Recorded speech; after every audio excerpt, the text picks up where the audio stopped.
Hey there, internet friends. Trevor Starkey here with a regular episode of Trevor Trove Gaming Tuesday. Well, kind of regular. So all of my 2017 Game of the Year content is done. You can find that over at trevortrove.com. And today is kind of like, I guess it's kind of a bonus episode because it is looking ahead to my most anticipated games of 2018. But also, much like a lot of my other stuff in Game of the Year, I do kind of kick this off with a look back at 2017 and the games that I had tagged most anticipated a year ago. So how did those games shake out? Did they actually even come out? Was I disappointed by them? What was the case of my top 5 most anticipated games of 2017? So we'll kick off with that first. Number 5, The Legend of Zelda Breath of the Wild. When I was discussing it last year, it was a very tepid number 5, I think, because I mentioned that Wind Waker was really the last game that I had played in the series, and so maybe Nintendo just isn't making games for me anymore. I think I learned that with the Wii U and how little I ended up actually playing that after picking it up. Notably, I closed the entry with, maybe I'll just play the new Mario game and some Zelda and stay with my PlayStation 4 and Xbox One for the rest of the year. And that's almost exactly what happened. Mario was the one that really got me. Zelda, and I played Zelda, and then a couple of the indies also grabbed me, but 2017 was still very much dominated by my PlayStation 4. I really didn't touch my Xbox One all that much. I think Tacoma and Cuphead were the only 2 games that really got me to hop into Xbox. I would say my general apathy towards Breath of the Wild or the occasional habanero-fueled rant on the game is well-worn territory at this point. It was fine, but it didn't blow me away. My number 4 most anticipated game was Uncharted: The Lost Legacy, and I think this was definitely a case of perception versus reality in terms of how this thing was packaged. 5 years ago, this would have been DLC. It would have just been like, oh, here's an extra side story to Uncharted 4. But because they kind of pulled it apart, and even though it was still that in spirit, they made it its own $40 release game, it felt like it was so similar to Uncharted 4 that it really didn't have a reason to be a standalone thing, and so I was underwhelmed by the lack of something shiny and new. And the thing that they did try that was new was this pseudo-open world segment, which I felt really kind of messed up the pacing of the story and ended up not working for me. It was still a good game, but it didn't reach my top 10 list.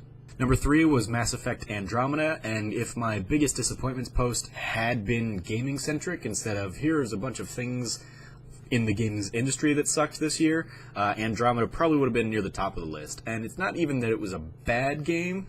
The real problem I have with Andromeda is just how forgettable it was. I'm, 10 months removed or whatever, and I couldn't tell you the names of the crew. I couldn't tell you any of the big Mass Effect-y decisions that we had to make in the game. Hell, I don't even remember the name of the ship. And I played through the whole thing, so it's in there somewhere, but none of it really made an impact on me. And that sucks for people who were wanting this game to show them more of the universe and kind of put them back into that world, but it seems that the response to this game, as well as just EA's general financial direction for the company, it looks like this game has probably left the series kind of dead in the water at the moment. Number 2, South Park: The Fractured But Whole. This one was, like Uncharted, potentially a product of too much hype. In both cases, we never really thought we were going to get another game, and certainly not as soon as we did, and neither are bad. I really love the adjustments, actually, that South Park makes in terms of its combat system, and then it simplified some of the other things in the gameplay. But whereas the original South Park, The Stick of Truth, have so many great, memorable moments and really kind of jumped out and surprised me for one of my top. I think it was number 3 in 2014 when it came out as Game of the Year contenders for that year. Fractured But Whole just didn't really have any of those big iconic moments that I'm going to look back on and be like, that's what I think about when I think of Fractured But Whole. I'm going to think about the mechanics and the combat and how they kind of elevated that, but not the story and the humor of the game.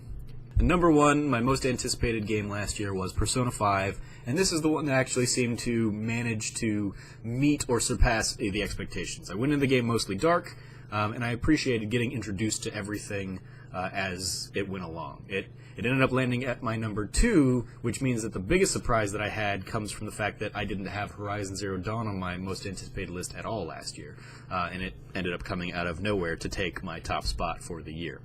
And also I had bonus points in last year's post because I commented and said I didn't even think about Red Dead Redemption until just this moment, which could be a huge oversight, but it also speaks to my genuine level of excitement for that game, which is pretty low for the time being. I'm sure it'll be Rockstar's typical quality, but I'm also not convinced yet it's a real 2017 game. So, way to go, past Trevor. That got delayed pretty early on last year, so that was a pretty good early prediction. So now moving ahead to 2018, we're in a bit of a weird era now where so many developers and publishers have, I think, become gun-shy when it comes to releasing announced dates because fear of the backlash for when the game might get delayed. So we've got a whole bunch of games that are, I think, coming out in 2018, a couple that have said they're coming out in 2018, and one, I think, here has an actual given date.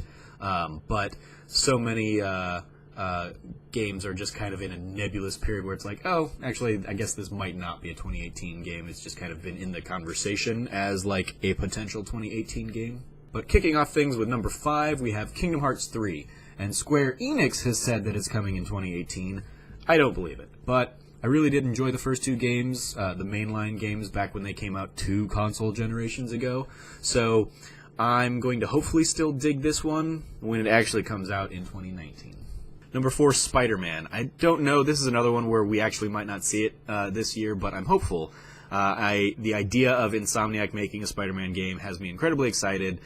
Sunset Overdrive and Ratchet & Clank are some of my favorite games of the generation, just for the pure joy in gameplay that they kind of possess. So I'm hopeful that we get to see Marvel Spider-Man this year, and that it meets and exceeds my expectations for it. Number 3, God of War. The tonal shift we seem to be getting in this new version of God of War has me incredibly intrigued. There were rumors of a March release date, but PSX came and went with Cory Barlog having no date to actually deliver.